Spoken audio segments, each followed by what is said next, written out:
ជំរាបសួរលោកគ្រូខ្ញុំឈ្មោះធីមស៊ីថាខ្ញុំមកពីក្រុម AC1 ថ្ងៃនេះខ្ញុំមក record វីដេអូដែលនិយាយទាក់ទងទៅនឹង manage user និង group ដែលនៅក្នុងរូបភាពនេះមាន5 group នេះមាន5ទី1មាន IT group មាន account group មាន sales group admin group និង general group ចំណែកឯ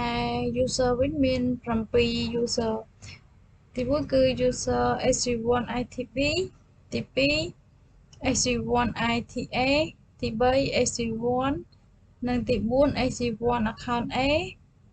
ហើយទី5នេះប្រហែលជាលោកគ្រូច្រឡំដោយសារតែលោកគ្រូដាក់ឈ្មោះដូចគ្នាអញ្ចឹងខ្ញុំដូរទៅ SC1 account A1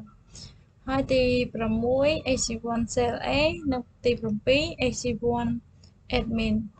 ចឹងជាដំបូងខ្ញុំចូលទៅកាន់ Oracle Winbox ដើម្បីបើកសិនចឹងខ្ញុំបានបើកវារួចរាល់ហើយខ្ញុំបានបើក Oracle Winbox រួចរាល់ហើយចឹងខ្ញុំវាយ comment មួយឈ្មោះថា hostname ដើម្បីទៅ login ជាមួយ Gitbase ចឹង Gitbase របស់ខ្ញុំបាន login រួចរាល់ហើយចឹងខ្ញុំចូលទៅកាន់អូខេ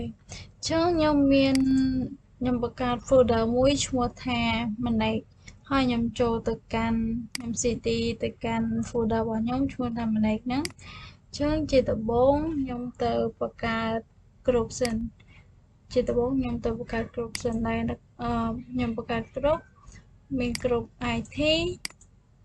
account sales admin និង general group ចឹងដើម្បីខ្ញុំអាចទៅបង្កើត group បានចឹងជាដំបូងខ្ញុំវាយ comment មួយនេះ sudo group add ហើយឈ្មោះ group ចឹង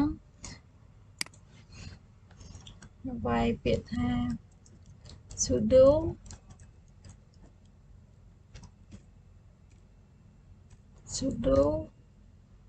group add ហើយឈ្មោះ group ខ្ញុំដាក់អក្សរធំIT group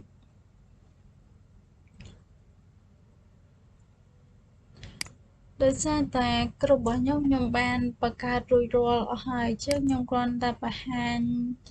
តែ comment ដែលបង្កើតយើងបង្កើតក្រុមហ្នឹងអញ្ចឹង comment មួយនេះគឺសម្រាប់បង្កើតក្រុមអញ្ចឹងយើងធ្វើបន្តគ្នាមកបង្កើតក្រុមមួយទី1បង្កើតក្រុម IT account sales admin និង general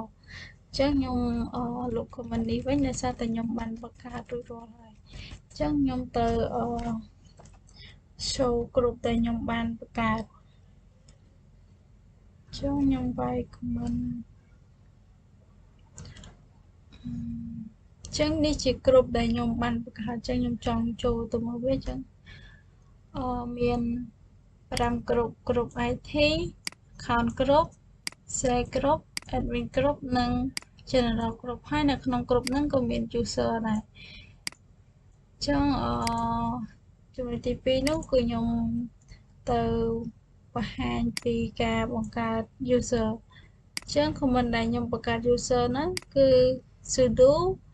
add user ហើយខាងក្រោយនេះគឺឈ្មោះរបស់ user ចឹងខ្ញុំវាយពាក្យថា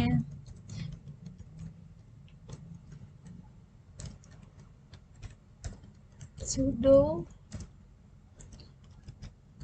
add user ហើយដាក់ឈ្មោះ user ចេញឈ្មោះ user ខ្ញុំដាក់ជាអក្សរតូចចឹង ITB ចឹង comment មួយនេះគឺយើងសម្រាប់បង្កើត user ចឹងយើងបង្កើតម្ដងមួយរហូតដល់7ដងរហូតហើយយើងបង្កើតក្រុមចឹងដោយសារតែខ្ញុំបានបង្កើត user រួចរាល់ហើយចឹងខ្ញុំគ្រាន់តែបង្ហាញថា comment មួយហ្នឹងគឺយើងប្រើសម្រាប់បង្កើត user ចឹងខ្ញុំអត់បង្កើតទេដោយសារខ្ញុំបង្កើតរួចរាល់ហើយចឹងខ្ញុំទៅបង្ហាញuser ដែលខ្ញុំបានបង្កើត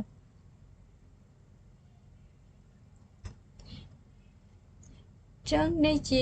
user ដែលខ្ញុំបានបង្កើតមាន AC1 AC1 ITB AC1 ITA AC1 account A AC1 account A1 AC1 cell A និង AC1 admin ខ្ញុំបានបង្កើតរួចរាល់ហើយបន្តទៀតគឺចំណុចទី3នេះគឺ add user ចូលទៅក្នុង group ចឹងយើងអាចប្រើ comment មួយនេះបានចឹងខ្ញុំប្រើ sudo gpass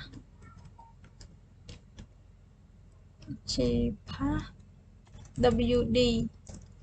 ហើយបន្តទៀតគឺ user ឈ្មោះរបស់ user ខ្ញុំដាក់ ac1.itb ហើយក្រុមដែលយើងចង់ add ចូលចឹងខ្ញុំផ្ដើមដោយពាក្យ IT ហើយយើង tab ដោយសារតែខ្ញុំបាន add user របស់ខ្ញុំចូលទៅក្នុងក្រុមរួចរាល់អស់ហើយចឹងខ្ញុំអត់បង្កើតខ្ញុំអត់ add ទៀតទេចឹង comment មួយនេះគឺយើងប្រើដើម្បី add user ចូលទៅក្នុងក្រុមចឹងខ្ញុំលុបចេញ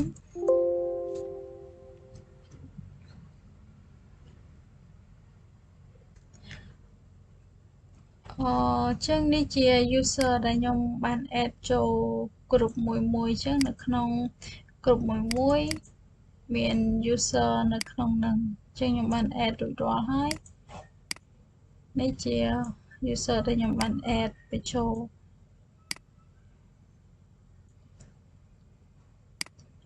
ហើយនៅក្នុងហ្នឹងក៏យើងអាចឆែកថាយើងចង់មើលតែ group មួយចឹងបើសិនបើខ្ញុំចង់មើលតែ group មួយចឹងយើងអាចប្រើ comment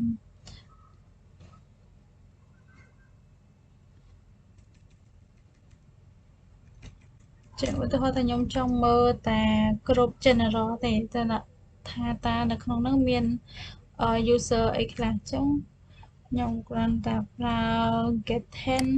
group ហើយ getting group ហើយឈ្មោះរបស់ group ដែលខ្ញុំចង់មើលចឹងនៅក្នុងនេះមាន user ដែលខ្ញុំបាន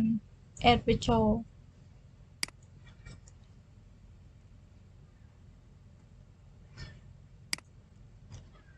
ចឹងវីដេអូរបស់ខ្ញុំមានតែប៉ុណ្្នឹងទេជាចុងក្រោយអរគុណលោកគ្រូជម្រាបលាលោកគ្រូ